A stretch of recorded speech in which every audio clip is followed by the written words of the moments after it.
India's gross domestic product has declined or has contracted by 7.3% in the 2020-21. So in the last year, the pandemic year, because the pandemic lockdown started in the last week of March in 2020, and from April, May, there are complete 2 months lockdown. Subsequently, we have unlocked in a phased manner. So the 2021 is the most pandemic affected year. Now the numbers are available. So there the GDP contraction stands at minus 7.3%.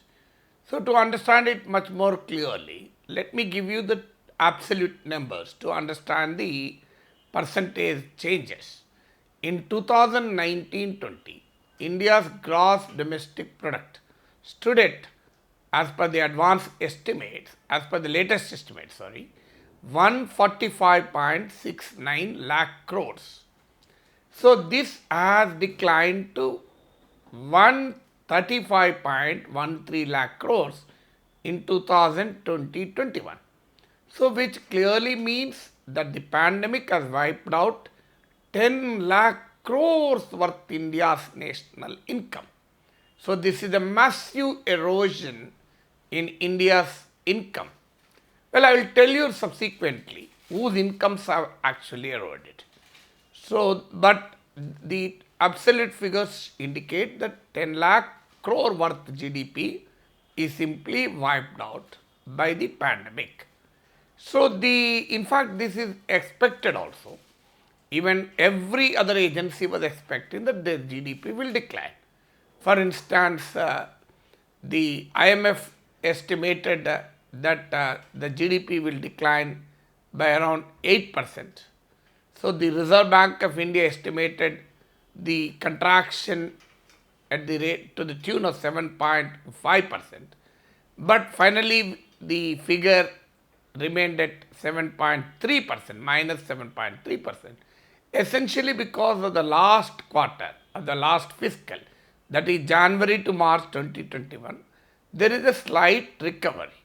So if you divide the last financial year 2020-21 into 4 quarters, so April, June 2020, it was minus 24%, an unprecedented erosion essentially due to complete lockdown, 2 months of the 3 months were in total lockdown.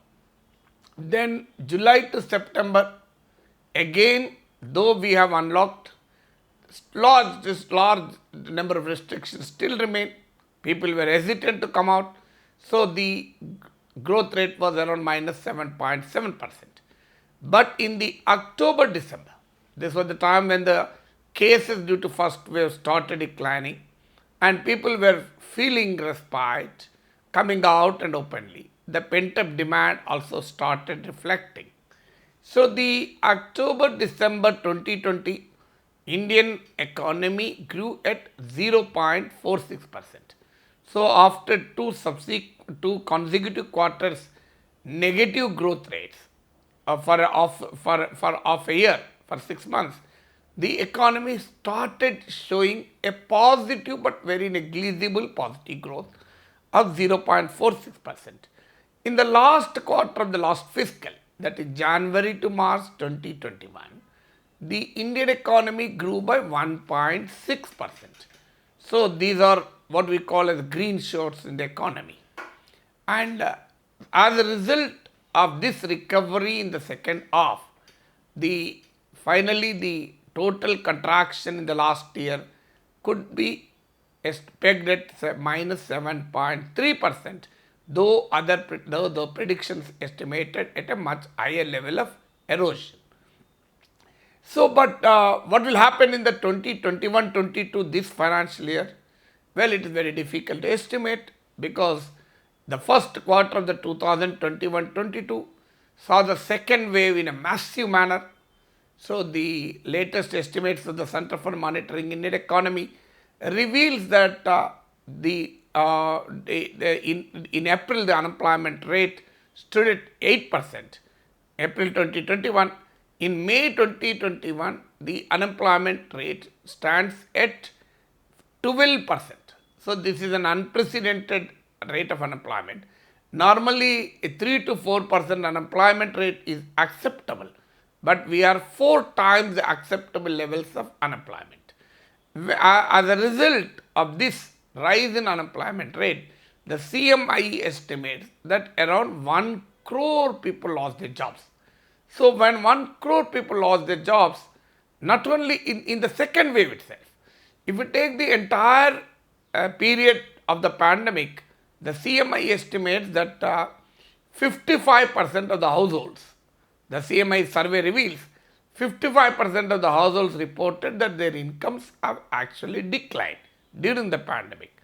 42% of the families reported that their incomes remained stagnant, which again means decline, because if you take into account the inflation, the real incomes have fallen.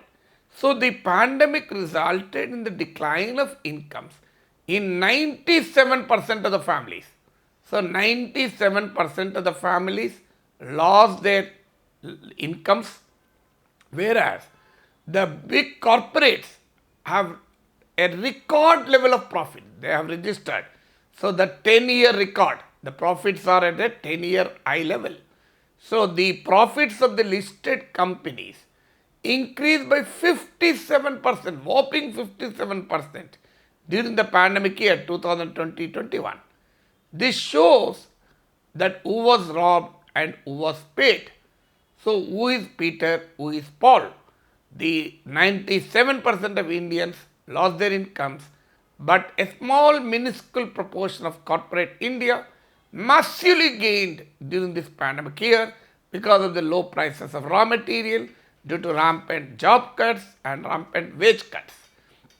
So, but we have to understand, pandemic is not just the only villain. It is wrong to conclude that the pandemic is the only reason for the state of pathetic plight of Indian economy today.